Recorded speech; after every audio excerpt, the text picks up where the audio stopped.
Good morning, folks. Today is Friday, another beautiful, bright day. And it's always beautiful and bright. And my morning coffee is here. Switch it off. So, if you work as a gastroenterologist or in endoscopy or a gastro ward, or you're a dietitian or nutrition expert or a GP, people will automatically assume that you know enough about nutrition and food and will think you are an expert. But are you? Are you an expert? Do you know everything about food? Do you know how to cook and how to mix and match and make food interesting at the same time nutritious? And do you know your vitamins and minerals? If I do a quiz right now amongst all the gastro consultants even, I don't know how many will pass the test.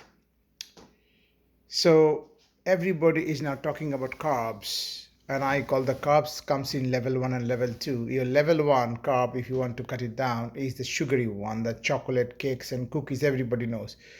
But very few knows that the white carbs and the brown carbs, the porridge and the oats, they are also quite dangerous if you're planning to cut down your belly fat or visceral fat. If you suffer from fatty liver, if you've got type 2 diabetes, then this is the thing to be watching out for. Don't do drastic changes, because some of my patients took my advice to heart and their blood sugar dropped because they no longer need metformin in that high dose, and in future gradually they have weaned off metformin.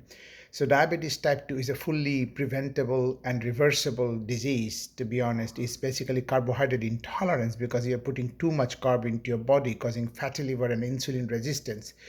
This is carb, the most dangerous food. Fat is not at all dangerous if you stick to the good fat. Nuts, avocado, non-seed oil, meaning avocado, coconut, etc. Butter has got mixed press, but a good quality butter, full fat, good quality butter is something that I really cherish. And if you are keeping it to a reasonable amount, butter is very good. Remember, our brain, our nerves, our spinal cord, our hormones, they're all made up of butter and fat. Yeah. And this is the third major group called protein, which if you're pregnant, if you're having puberty, you need a lot, but not so if you are grown up, because your body will recycle your protein, the amino acids. So taking too much of protein too late in your life can activate a pathway called mTOR, the cancer generating pathway. So be careful if you cut down a lot of protein in your body. A lot of talk about keto diet, meaning more high fat and high protein diet, or low carb diet. But to be honest, I'm a food lover. I like everything.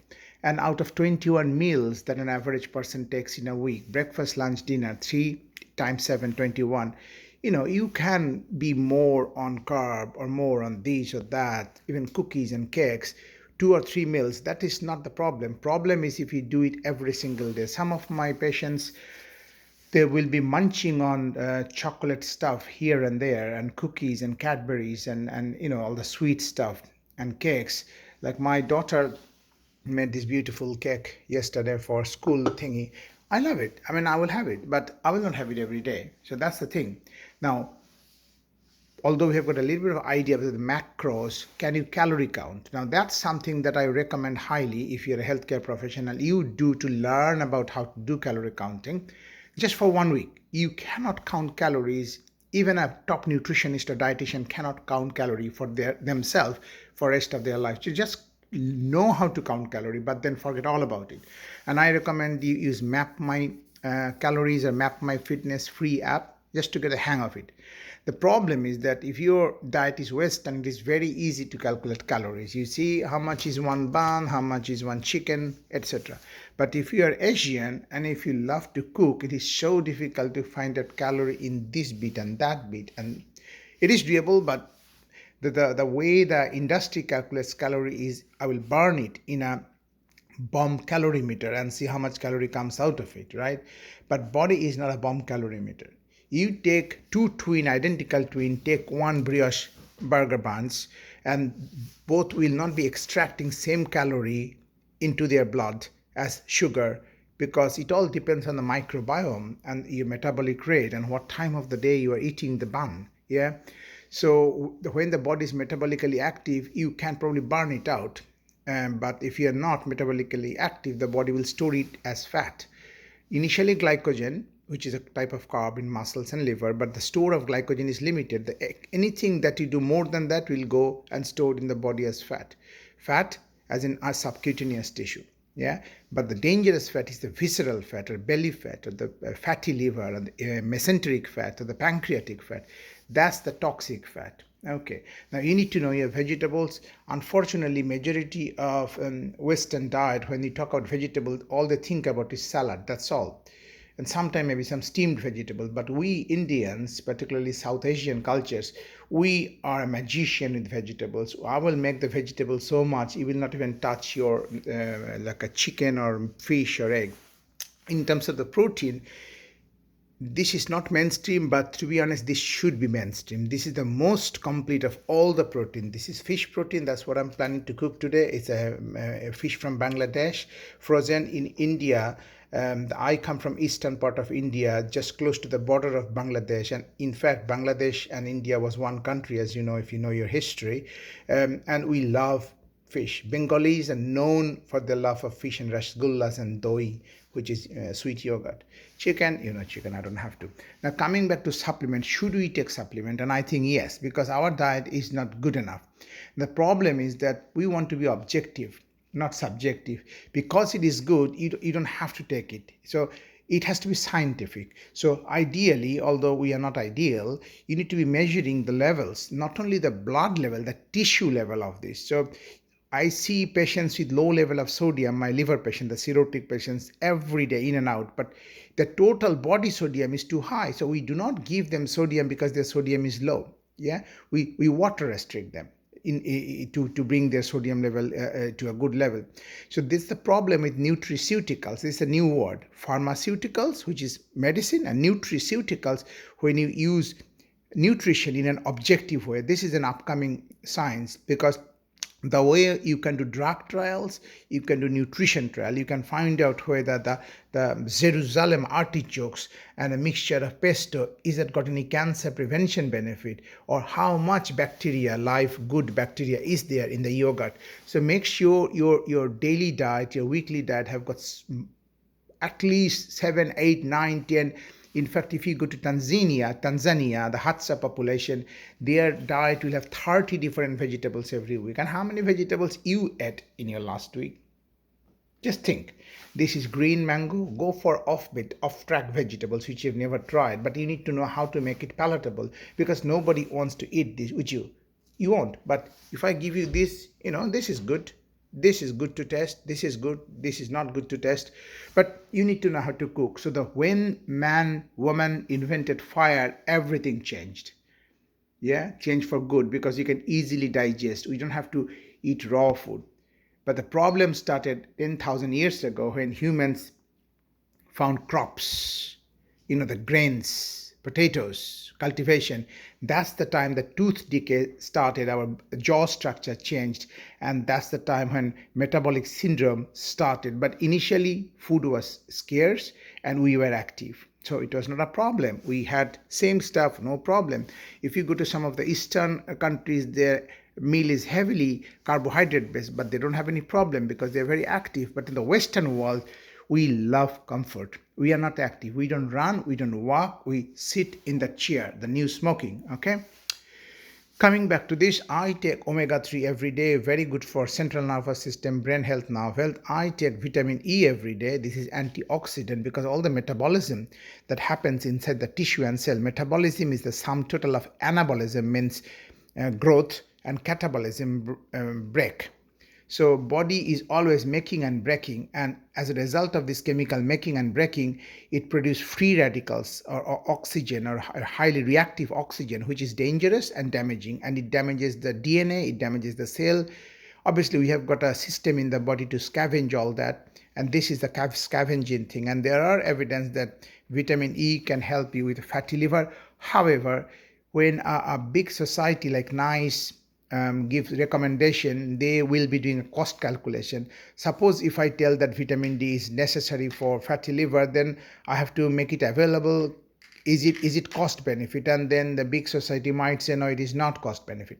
So whatever I'm telling here, I'm telling you as a human with a scientific mind, not as a doctor, but obviously I'm tinted by my 30 years of medicine experience.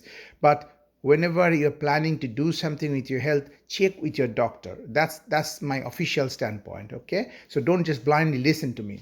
Now this is vitamin D. If you have got dark skin, brown skin, black skin like me, and if you live in a country in which you hardly see sun for most of the years, you will be vitamin D deficient.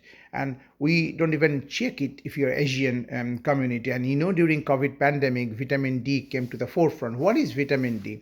The vitamin D is normally synthesized under our skin from the subcutaneous fat when you exposed it to the UV radiation of the sunlight.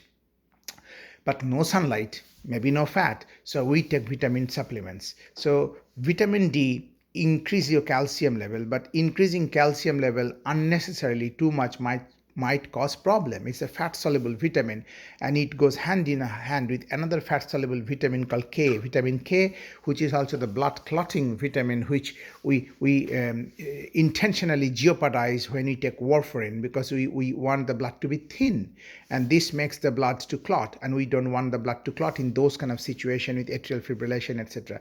So whenever you're taking vitamin D, it is best to take it with vitamin K, because they worked together. Otherwise, if you artificially raise your vitamin D level in the blood, and as a result calcium goes up, it can cause arterial hardening. The excess calcium will go into arteries and make your arteries harder, and the blood pressure, particularly the systolic blood pressure, will go very high.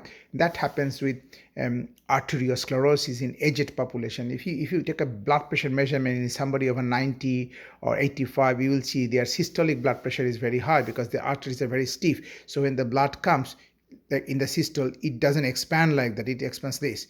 As a result, the systolic blood pressure goes whee up, but the diastolic is fine. Okay, and this is vitamin B. This is the water soluble vitamin. Vitamin B is a majestic vitamin, but this one I'm particularly taking, vitamin B12, is for skin issues. I'm having angular cheilitis despite my healthy lifestyle, and the skin consultant thinks it is to do with post-COVID complication. One of the rare stuff that is happening every month or every 2 months, I will have this angle of my mouth drying up. Doesn't matter how much moisturizer I put in. Tacrolimus helped, but I don't want to take tacrolimus, which is an immunosuppressant. I'm a more kind of nutrition fan. So riboflavin and a trace element, zinc. These are the skin plus magnesium. We are all deficient in magnesium, more or less. So ideally, I want scientific evidence that I'm actually deficient. I want scientific evidence that it's actually helping. Unfortunately, in this current climate, it is not possible. Maybe in future, the nutrition will be very personalized and everybody will have their own personal goals. Although that doesn't mean that everybody will stick to their goal. Like, you need to exercise, but do you? And the other thing I will mention, that if you're not dairy intolerant, your daily diet should have yogurt, like a fresh bacteria. Even better if you go for kimchi or kombucha. Let me show you kombucha. Yeah, this is fermented tea, black tea and green tea. Again, these are all prebiotics. Prebiotics means fibers that our bacteria in the gut love. Because if you don't give bacteria and the food they love, which you don't digest because you cannot digest this, but I'm eating this for the love of my bacteria, the gut microbiota. And if you don't give them this, they will eat the mucus lining and they will damage the health of the lining, and cause leaky gut. And they will go further upstream searching for the food. Before you can grab it, they will grab it. And they will become a very bad looking, not a diverse rainforest. They will be like a desert, Sahara desert. So we need variety of the microbiota. So this, if I'm taking a long shot, should be your nutrition. And don't forget your beverage. I won't. I will always start my day with a properly brewed coffee. Not instant, proper Italian stovetop. And this is recommended by British Liver Trust. It changes your white dangerous fat into brown fat full of mitochondria, and you should take it 2 cups every day at least. I take 3 cups when I'm not fasting, but currently I'm celebrating Ramadan. I'm not Muslim, but I'm doing it for my metabolic health, for my mind clearing. And I will also do matcha green tea when I break my fast in iftar after Maghrib prayer, after the sunset. So from sunrise, this to sunset, this, no food, no water. And people say, oh, how are you doing it? I say, man, I'm so much better than you in terms of energy level. I mean, even at the fag end of the day at 9 o'clock, 10 o'clock, I'm more energetic than most people will be at, 9 o'clock in the morning. They're coming to the office, they're coming to hospital. There is no energy in their face. And this is because lack of good nutrition, lack of good sleep, and lack of passion, because they don't know why they're doing what they're doing. They're just doing it for, because I don't know, they started with a good intention, but somehow the intention got lost at some stage, and they're just doing it, like a robot going in a rut, doing the same thing again and again. No sense of growth, no sense of happiness. Some moments of happiness comes on Fridays and Saturdays, but Monday to Friday is a miserable life. Don't do this to yourself. All these small days actually make up your life. You cannot leave for the weekends and holidays, and anyway, I talk a lot. This is my message on this beautiful Friday. 2 more days before Eid comes, and my fasting challenge will finish. But in fact, I'm thinking of keeping it, because the more you know how to control your mind by not giving the stuff that you're craving for, not all the time, but a significant amount of time, that's your growth. So in your discipline is your freedom. That's the message. Take care.